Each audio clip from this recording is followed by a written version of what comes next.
क्या आप जानते हैं कि एक आत्मा किस युग में कितनी बार जन्म लेती है? समय को 4 युगों में विभाजित किया गया है। सतयुग, त्रेता युग, द्वापर युग और अंतिम युग कलयुग। ये चारों युग देवताओं के 12,000 दिव्य वर्षों के बराबर होते हैं। किसी भी जन्म में मनुष्य जैसे कर्म करता है, उन्हीं कर्मों के अनुसार आत्मा अगला शरीर धारण करती है।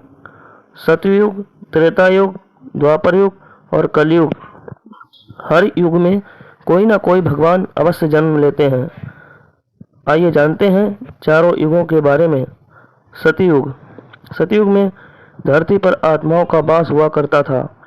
इस युग में मनुष्य अपनी इच्छा अनुसार मर सकता था।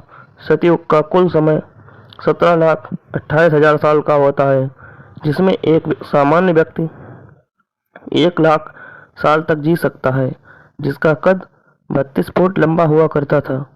त्रेता युग 12,96,000 साल का होता है, जिसमें एक सामान्य मनुष्य 10,000 साल तक जी सकता है। द्वापर युग। यह युग 8,64,000 वर्षों का होता है।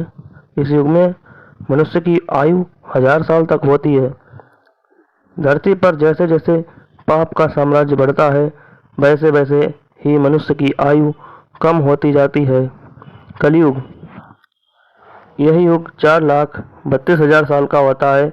इस युग में मनुष्य की आयु 100 साल ही होती है।